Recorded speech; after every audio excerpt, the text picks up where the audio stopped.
You came up here, you made a bunch of claims. I asked you questions about those claims. You couldn't answer. Instead, you wanted to pivot and ask me questions in response by saying, you can't answer my questions, therefore my view is correct. That's not arguing. That's not a debate. That's just That's you a saying straw your man. view is correct and the other person can't like provide this counter thesis, therefore I'm correct. So if you Yeah, want, that we was can not have, my I'm argument. almost done, excuse me. If you want, we can have like a, open panel discussion where you don't get muted on the condition that you actually address the questions that I ask you. Is that fair? So when you say address the arguments, right, or address the questions that you ask, right, what if I feel your question needs more fleshing out for me to understand it? Yeah, that's fine. But if it's like a Okay. yes or no question, I'm going to expect a direct yes or no response before the elaboration for the sake of clarity. Okay. So if I ask you, for example, is the earth flat? And then you say, well, it depends. If you look in modern philosophy, Well, of course, if I'm you not start gonna- saying these things, yeah, they're not yeah. going to be an answer to the question. Yeah, no. So I'm not Okay, gonna cool. do that. So, all right, let's just start all the way from the beginning. So you affirm the claim that moral nihilism is true, correct? So moral nihilism is the position that is not an affirmative position. You're already doing It's the skeptical position. It's a form of metaethical skepticism. great. That doesn't answer my question. So the proposition moral nihilism is true. Do you affirm or deny that proposition? Yes, I do. I tentatively affirm it until Okay, someone cool. can give me a view that. So I in order wasn't for done you- answering. Oh, sorry. Go ahead. Yeah, so I tentatively affirm, right? It isn't to say that hypothetically there couldn't be a position that I haven't heard yet that might convince me, right? So yes, go ahead. Okay, so when you say that you affirm a proposition over its negation, usually that means that you believe that there's more evidence which favors that proposition as opposed to its negation. So what I'm going to ask you is what the evidence is which you believe favors moral nihilism over its counterparts. Sure. So now only thing I can do is go with the positions that I've encountered, right? I can't go with positions that I haven't encountered or haven't addressed. So I'll give you some examples. So there are a lot of ethicists, there are a lot of secular ethicists in quotations who like to claim that they are more realist, but then all they have are hypothetical imperatives. Me, Dr. King B, Dr. Richard Joyce, Dr. Peter Shorte H, we all disagree with that, right? We find that morally unsatisfying, right? It would be like saying, if I like the taste of infants, I ought eat, right? That's not a moral ought, and I don't think anybody would contend that it is, right? Or if I want to live, I ought to drink water. No one in anti-realist metaethics would contend that that is a moral oughtness, right? You following me? So there are a lot of positions that fall under that kind of view, right? I would consider, like, for example, Philip P. Foot or Dr. Richard Carrier's directed goal theory. I think it falls under that. We could also go into, like, for example, William Lane Craig's modified divine command theory. Well, hold on, before you get to that, let's address the first parts of what you said, so it makes the conversation a little bit more linear. Sure. So when I asked you to provide the evidence which you believe favors moral nihilism over its counterparts, what you cited to me in response was the fact that you find it unsatisfying, the kind of like theses that moral realists like have to provide or have to offer up. Now, satisfaction is going to be something. That's what you said. I don't know why you're saying no. I listened to what you said and I wrote down what you said, and I'm quoting to you exactly what you said. So I don't know. You can't say no because I wrote it down. Now, moving away from that, you saying it's not satisfying is not going to be an argument which favors moral nihilism over like its counterparts. And satisfaction, like, there's going to be a very specific technical understanding of what a satisfaction relation is in the field of metaethical philosophy. Do you understand what a satisfaction relation is and what the distinction between that is and just mere satisfaction? So when I said satisfaction, right, what I meant is it seems like they're just playing a read. Sir, when I said satisfaction, right, I was referring to that it seems like what they're doing is just redefining what moral anti-realists don't consider moral realism as moral realism. And that to us is unsatisfying. Now, it's not to say that because it's unsatisfying that it is, some sort of argument against it. It's just you didn't saying answer that, my question. What's that? The question was for you to provide an argument which illustrates that moral anti-realism is more likely than its counterparts. So if you're just admitting, like you did a second ago, that it's not supposed to be an argument, then you never actually answered my question. Remember in the very beginning when you said you were going to answer my questions? Yeah, but I wasn't finished. I had other positions I was going to go through, and you stopped me. Well, you can start with the arguments. It's an accumulative case. Well, you can start with the arguments, and then you can get to whatever else you want to talk about. So if anything that you're going to say right now is not an argument, I don't want to hear it. So you can start with the arguments, and then you can tell me whatever else you want. So that's what I was doing, and you cut me off, sir. I didn't cut you off. I let you finish every sentence that you said. No, you didn't. The only You cut time me that I off. cut you off, the only time that I cut you off was when you were about to bring up, like, introduce other points of the conversation, which was going to muddy the waters. That's the only time that I cut you off. So stop crying. No, sir. No, that's not what happened at all. So what happened was I was about to bring up modified divine command theory, and you cut me off there. Did not let me finish. How does you bringing up modified divine command theory provide evidence for moral nihilism? You're asking me for my evidence, right? Yes, and how does you bringing up modified divine command theory provide evidence for moral nihilism? Sure. So it shows that even if I granted the existence of God, you would not get to a categorical imperative. How does that prove moral nihilism? Because it shows that in one more instance, you do not have moral imperatives. Great, but it doesn't show that moral nihilism is true, does it? Yes, it does. And it shows in this instance. It shows in one more instance. No, it doesn't do right? that. That moral nihilism. No, it doesn't do that. It shows in that instance that if like on the condition that I'm accepting what you're true, which it's not, but even if I were to accept what you're saying to be true, it would only show that in that specific instance, the norms are not categorical, not that moral nihilism is true. So are you saying, did you not hear what I said in the very beginning? What I said in the last 20 seconds. Did you not hear when I said it was a tentative position? It's not saying what I'm telling. I have to go through every position that ever exists. Again, I don't know what you're like factory resetting. Again, I know you don't have to go. Again, you're not. So you're not willing to engage. Well, at this point, I am interrupting you because you're going off point, and I'm trying to keep you on point. I'm not going off points. You are like going back to repeating something that you've already said, which has already been addressed. Again, I know that you don't have to like bring up every single view that ever existed and like argue against that. I'm not saying that. What I'm telling you is that the quote unquote cumulative case that you're offering up is not even something which raises the probability of moral nihilism. Okay. Would you like me to give you a? Because it is a lot of it, I mean, can depend on theories of motivation, for example. Well, actually, hold on. Before we get to that, let's just first talk about what it means to motivate a person. You keep switching around. Yeah, well, no, this is important because it seems like you just keep switching around. You want to control the conversation. I'll explain to you how yeah, see, this is why I'm saying we need to have a debate on a neutral platform where you cannot just cut people off and control the conversation, sir. What are you talking about? You haven't been muted. Like so first it was about being muted. But you keep cutting me off. I'm cutting you off because you're getting off points. No, I'm not, sir. Yeah, what was the most recent point that I brought up? I'm talking about my case, not what you're talking original about. Thing. What was the most? Look, you're doing it again. You're actively dodging my question. When I ask you something about what I said, and your immediate response was, "I was talking about," that's an explicit dodge. So I'm not asking you to cite me anything that you said. I'm asking you to reproduce what was the most recent question or point that I made in the conversation to show. So it sounded like tracking. So it sounded like you were about to say something about. So I was saying something about motivation, right? See, and then it sounded like you said, "Hold on." See, you can't. Okay, you go just ahead. Can't stop. Go ahead. Why? You're just going to keep cutting me off, dude. There's no point in this. There's just no point.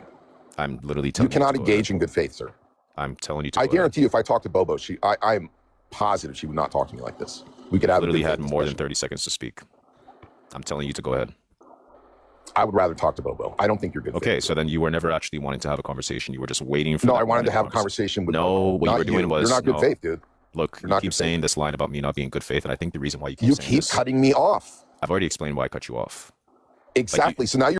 And I don't think all interruptions are bad. I think some interruptions are actually good. There's going to be a distinction between like. I think some interruptions are good, and right now this interruption is good. How's that?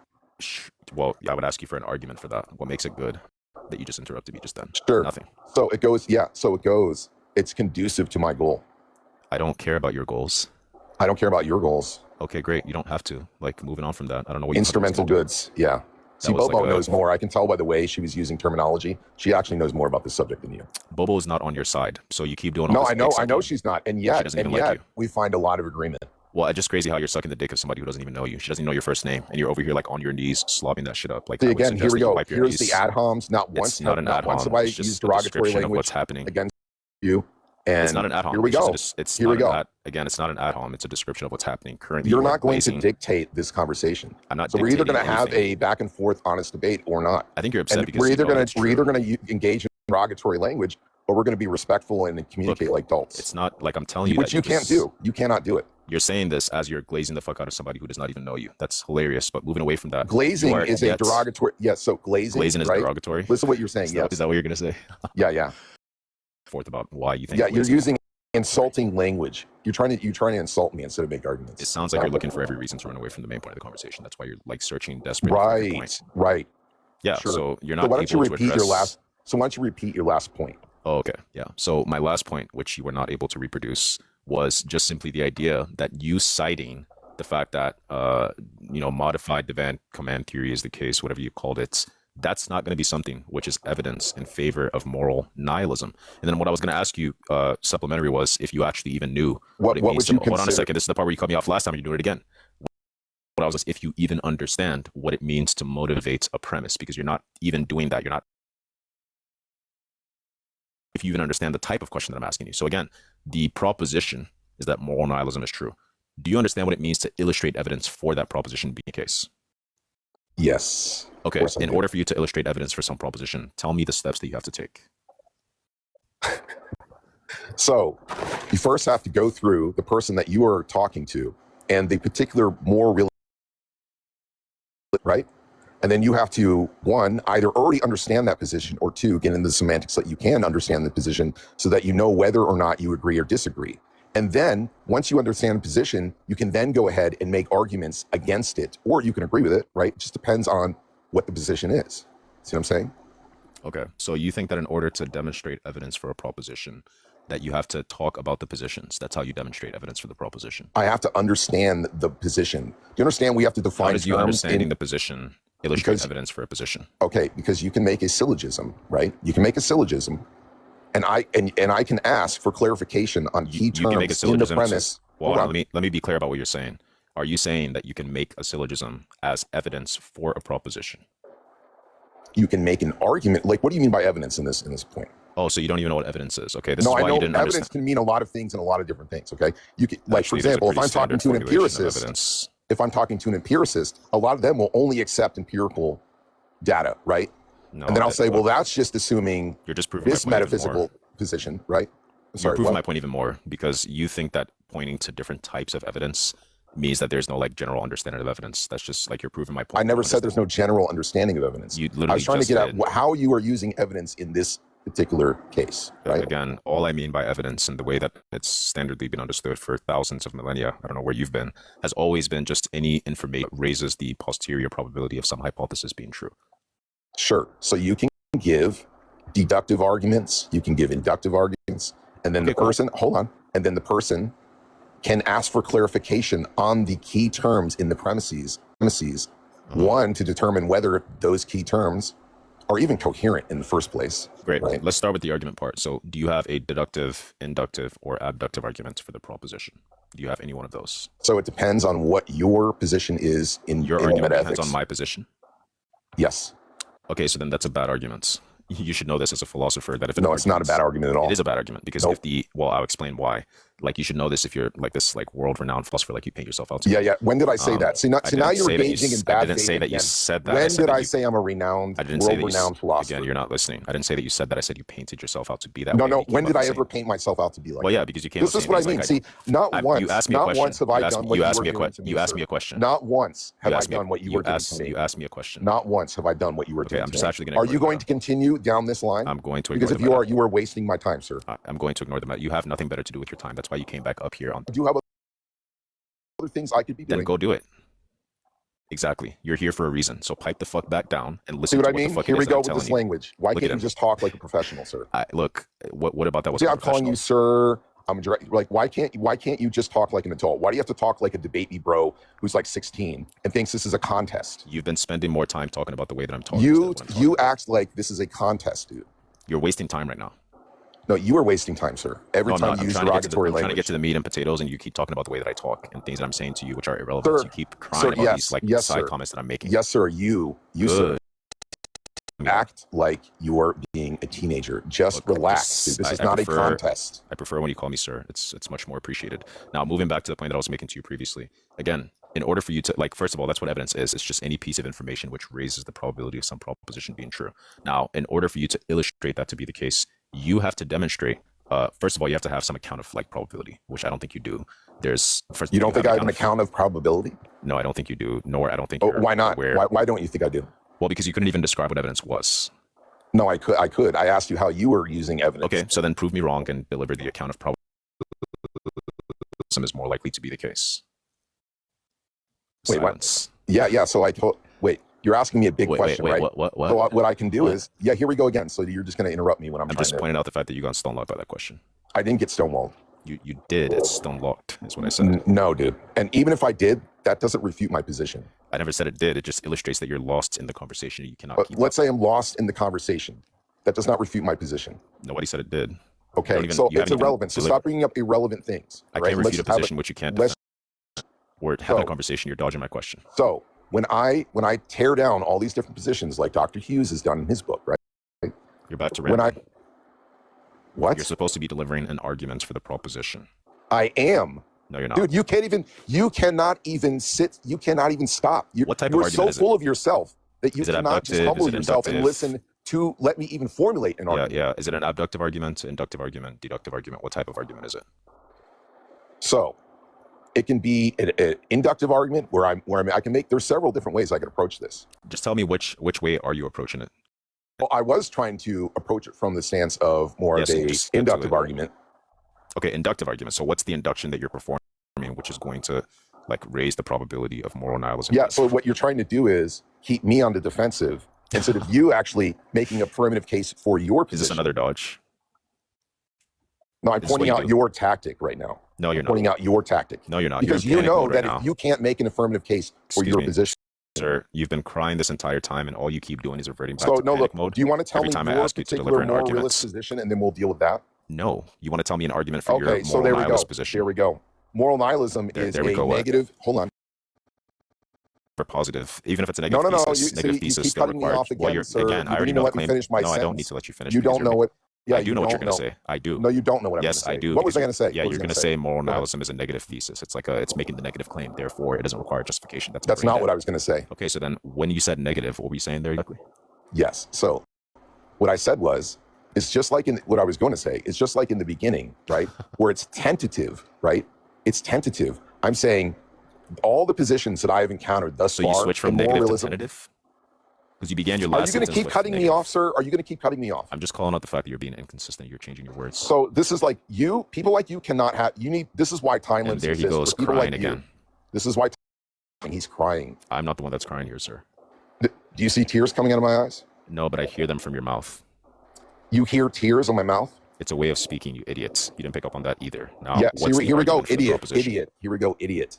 So you are an idiot. Yeah, you're an idiot because you cannot have an adult conversation. You've been crying the entire time. You have to ridicule. You have to feel the ridicule. This guy's a waste of time. You can't make a positive. You can't make a positive case for your position. You're not here to debate. And when I go to make a positive case for my position, you're just here to cry and whine for the entirety of the fucking debate. You're looking for me to say certain buzzwords so you can pick on those words specifically out of the string of sentences that I tell you, just to look for a reason to run the fuck away from the main point in the conversation. The main point of this conversation has to deal with whether or not you even have an argument to deliver for the proposition that moral nihilism is true. Instead, you bloviate and prevaricate and you run the fuck away from that conversation. And you want to have the conversation about whether or not K is being mean or abusive or aggressive or a big meanie guy. Nobody cares about these things, dude. Stop crying and deliver the argument, or you can get the fuck out.